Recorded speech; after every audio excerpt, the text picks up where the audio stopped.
জাতীয় নির্বাচন সুষ্ঠু করতে অন্তর্বর্তী সরকারকে তত্ত্বাবধায়ক সরকারের ভূমিকায় আসার আহ্বান জানিয়েছে বিএনপি। যমুনায় প্রধান উপদেষ্টার সাথে বৈঠকে প্রশাসন, পুলিশ ও বিচার বিভাগ থেকে ফ্যাসিস্টের দোসরদের সরিয়ে নিরপেক্ষ কর্মকর্তা নিয়োগের প্রস্তাব দেন দলটির নেতারা। প্রধান উপদেষ্টা এ সময় জানান, নির্বাচনের আগে প্রশাসনের যাবতীয় রদবদল তার তত্ত্বাবধানেই হবে। সরকার নিরপেক্ষ থাকবে বলে বিএনপি নেতাদেরকে আশ্বস্ত করেন তিনি। রকুনুজ্জামানের রিপোর্ট। মঙ্গলবার সন্ধ্যায় প্রধান উপদেষ্টার বাসভবন যমুনায় অধ্যাপক মোহাম্মদ ইউনূসের সাথে বৈঠক করতে যায় বিএনপির ৩ সদস্যের প্রতিনিধি দল। বিএনপি মহাসচিব মির্জা ফখরুল ইসলাম আলমগীরের নেতৃত্বে প্রতিনিধি দলে ছিলেন স্থায়ী কমিটির সদস্য আমির খসরু মাহমুদ চৌধুরী ও সালাউদ্দিন আহমেদ।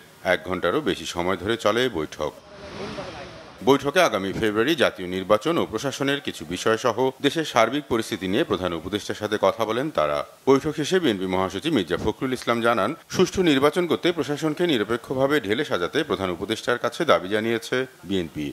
সেক্রেটারিয়েটে যারা এখনো আছেন, যাদেরকে চিহ্নিত ফ্যাসিস্টের দোষর বলা হয়, তাদেরকে সরিয়ে সেখানে নিরপেক্ষ কর্মকর্তা দেওয়ার জন্য আমরা বলেছি।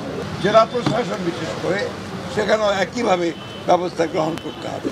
এবং আমরা কিছু কিছু কথা বলে এসেছি যেগুলো আমরা মনে করেছি যে তারা এখনও সেই পুরনো সরকারের, ফ্যাসিস্ট সরকারের স্বার্থ পূরণ করছে, তাদেরকে অবসারণের কথা আমরা বলেছি।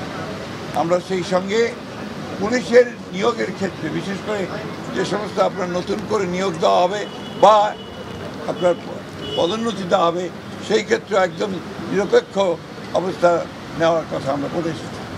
আমরা বলে এসেছি যে বিচার বিভাগে, বিশেষ করে হায়ার জুডিশিয়ারিতে এখনও যে সমস্ত ফ্যাসিস্টদের দোষর আছেন, তাদেরকে সরিয়ে সেখানে নিরপেক্ষ বিচারকদের দেওয়ার ব্যবস্থা করতে হবে।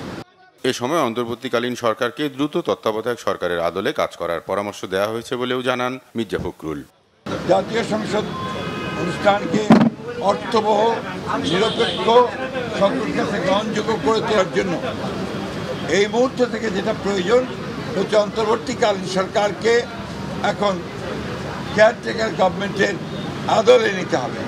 অর্থাৎ কেয়ারটেকার গভর্নমেন্টের বলতে আমরা যা বুঝাই, তত্ত্বাবধায়ক সরকার, সেই ভূমিকায় তাদেরকে যেতে হবে। তো সেই জন্য প্রথমেই যে বিষয়টির প্রয়োজন হবে তা হচ্ছে প্রশাসনকে পুরোপুরিভাবে নিরপেক্ষ একটা ধারণা জনগণের মধ্যে তৈরি করতে হবে। সরকারকে সম্পূর্ণভাবে নিরপেক্ষতা বজায় রাখার জন্যে সরকারের মধ্যে যদি কোনো দলীয় লোক থেকে থাকেন, তাকে অপসারণ করার জন্য আমরা দাবি জানিয়েছি। বৈঠকে সরকারকে নিরপেক্ষ ভূমিকা পালনের অনুরোধ করে বিএনপি। পরে প্রধান উপদেষ্টার প্রেস উইং থেকে বিবৃতিতে জানানো হয়, প্রধান উপদেষ্টা বিএনপি নেতাদের আশ্বস্ত করে বলেন, নির্বাচনের আগে প্রশাসনের যাবতীয় রদবদল সরাসরি তার তত্ত্বাবধানেই হবে। নির্বাচনের শৃঙ্খলা বজায় রাখতে সক্ষম ব্যক্তিদেরই বেছে নেবে সরকার।